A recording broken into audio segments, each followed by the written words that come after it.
Israel और Hamas के बीच जारी जंग को लेकर कांग्रेस में बवाल शुरू हो गया है। वजह ये कि कांग्रेस वर्किंग कमेटी ने आनन फानन में प्रस्ताव पारित कर कह दिया कि हम हमास के साथ हैं।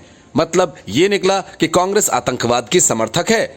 जाहिर है कि पूरे देश में कांग्रेस के स्टैंड को लेकर गलत मैसेज गया और बीजेपी ने इसी वजह से कांग्रेस की धज्जियां भी उड़ाई। कांग्रेस के इस प्रस्ताव में हमास या आतंकवाद का कोई जिक्र नहीं था।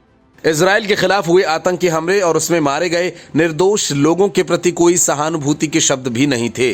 कांग्रेस में इन सब को लेकर खलबली मची तो पार्टी ने ये जांच भी शुरू कर दी है और पता लगा रही है कि आखिर ये प्रस्ताव कैसे पारित हुआ। चौतरफा आलोचना के बाद कांग्रेस अब भूल सुधार की दिशा में काम कर रही है और इसी क्रम में प्रस्ताव की जांच की जा रही है। कांग्रेस वर्किंग कमेटी के प्रस्ताव का जिक्र किए बगैर पार्टी के प्रवक्ता पवन खेड़ा ने कहा कि कांग्रेस स्पष्ट रूप से निर्दोष इजरायली नागरिकों पर हमास के हमले की निंदा करती है। इजराइल पर हमास के हमले के ठीक बाद कांग्रेस वर्किंग कमेटी ने एक प्रस्ताव पारित किया था। इस प्रस्ताव में फिलिस्तीनी नागरिकों की गरिमा और सम्मान के समर्थन को दोहराया गया था। प्रस्ताव में दोनों पक्षों से लड़ाई पर विराम लगाने का आह्वान किया गया था, लेकिन इसमें कहीं भी हमास का नाम नहीं था। सूत्र बताते हैं कि कांग्रेस वर्किंग कमेटी की मीटिंग में पार्टी अध्यक्ष मल्लिकार्जुन खड़गे बिहार की जातिगत जनगणना के बारे में चर्चा करना चाहते थे और बहुत अनिवार्य होने पर ही मिडिल ईस्ट के मामले पर किसी बयान के पक्ष में थे, लेकिन कार्य समिति एक कदम आगे बढ़ गई और बाकायदा प्रस्ताव पारित कर दिया। पी चिदंबरम ने भी इजराइल हमास युद्ध पर टिप्पणी की है।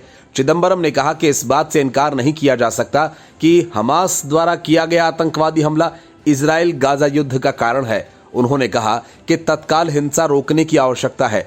चिदंबरम ने कहा कि इजराइल गाजा युद्ध तेज होने और दोनों पक्षों में अधिक मौतों का होना खतरा है। चिदंबरम ने कहा कि गाजा के खिलाफ इजराइल की ओर से की गई व्यापक जवाबी कार्रवाई हिंसा को तेज कर रही है। सैनिकों के अलावा महिलाओं और बच्चों सहित सैकड़ों नागरिक मारे गए हैं।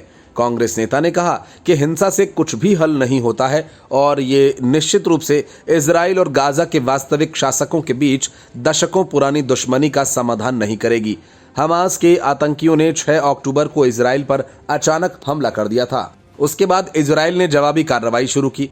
अब तक दोनों तरफ से 3500 से ज्यादा लोगों की मौत हो चुकी है। इजराइल के प्रधानमंत्री बेंजामिन नेतन्याहू ने हमास को पूरी तरह से नष्ट करने का संकल्प दोहराया है। नेतन्याहू ने सरकारी टेलीविजन पर संबोधन के दौरान कहा कि ये सिर्फ शुरुआत है, हम इस युद्ध को पहले से भी अधिक मजबूती से खत्म करेंगे।